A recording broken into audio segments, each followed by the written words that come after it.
So I just wanted to know how you have said constructor can have return type. Yes, constructor never returns to the programmer level, but who has called the constructor? Do you know? The new operator. And who has called the new operator? Who has called to new operator? CLR, JVM, Java Virtual Machine, runtime environment. Show me. Have you taken the parameterized? Yes, I've taken the parameterized constructor. Not, yes, it's a parameterized constructor. Save the program, come back here. Now compile the program again and write ILDSM tool and go for file and go to open. So open this exe and do find. Oh yes. So constructor is taking the parameter as a integer or returns as a void. Same thing you can do also in Java DSMler. Okay, okay, got it. And destructor is called finalize, and it's a virtual. That's why the major concept is if someone asks you what's the difference between constructor and destructor, several things here, several things. But what is the best suitable answer? Destructor is virtual. I have confused him. So destructor can be virtual, but constructor cannot be virtual. And they have gone for arguments. I am prepared for the arguments. Okay, why it is virtual? Because CLR can have the privileges to overwrite, or but programmer can't go for overwrite. Okay, okay. And Sandeep, what is the best part of constructor? So when you have a stance variable, you can slide by multiple ways. If I say, if I say a stance variable, if I say a stance variable, if I say a stance variable, come back.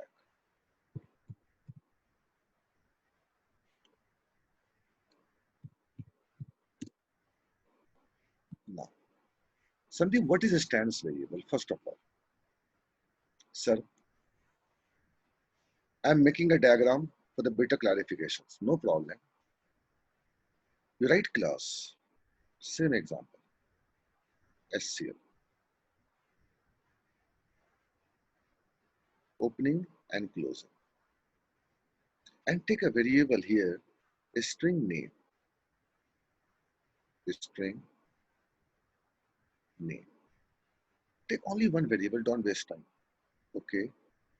Now write, go to main function, SCL, space, person is equal to new SCL. Okay. Second, SCL, space Prakash is equal to new SCL. Don't do anything, don't do anything. Now make a diagram, sir. Make it. It's a stance variable. It's a member variable. It's a variable respect to class. Okay. Say like this. It's a variable respect to class. Okay. Okay. Now make a diagram.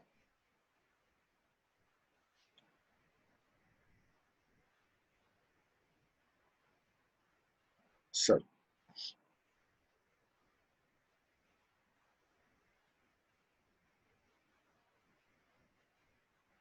why you made two block? Sir, one block for uh, person with respect to the SCL, and second is called Prakash with respect to again SCL. So now one block for and second block. But this block with respect to P and second block with respect to PR is called Prakash. Okay. So this block, the address of this block goes to this object as a pointer. So it's a reference pointer, not a basically object. It's a pointer. It's a pointer. Okay. And PR is pointing to his own memory address. And when we write a variable called name, what is stance variable?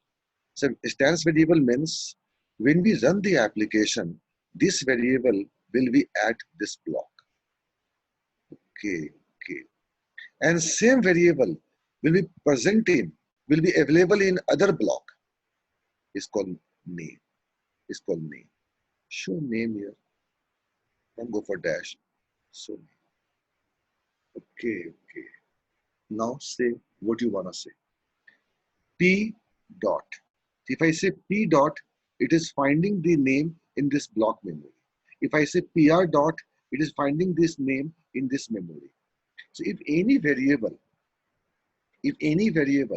makes a separate copy for each and every object, if any variable makes a separate copy for each and every object, if any variable makes a separate copy for each and every object, it is said to be a stance variable or member variable. So there are several ways we can go for initializing this variable. Sure, 100%. Tell me what are those?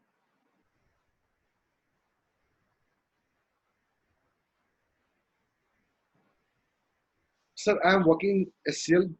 My designation is X. Same time, Vinod sir, Prasoon sir, working in same organization, SCL.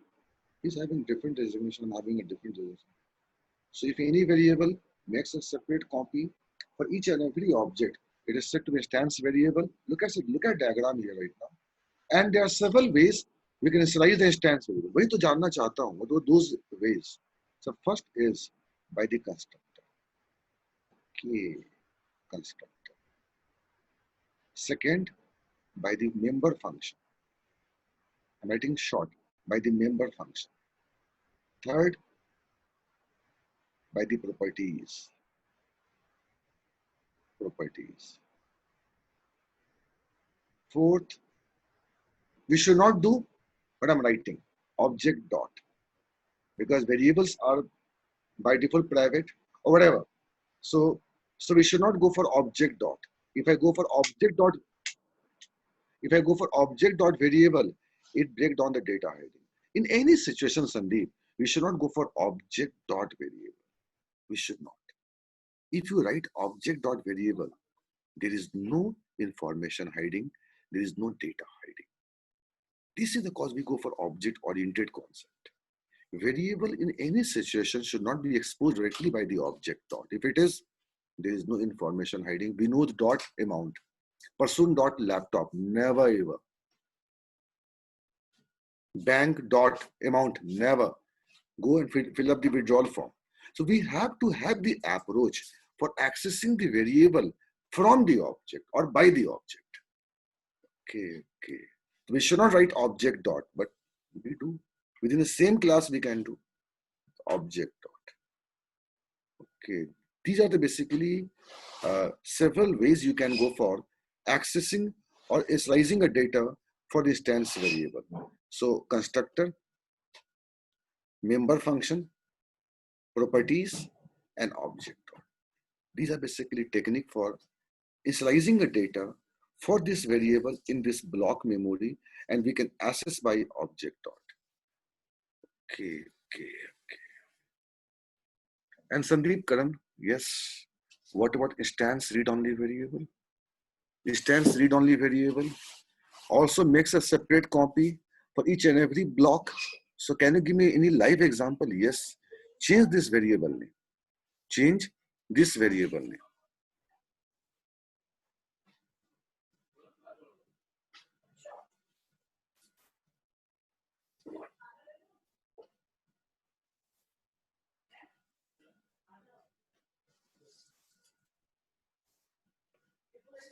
So this employee ID is the best nominee for instance read-only variable. Mark as a read-only. Why? Sir, why?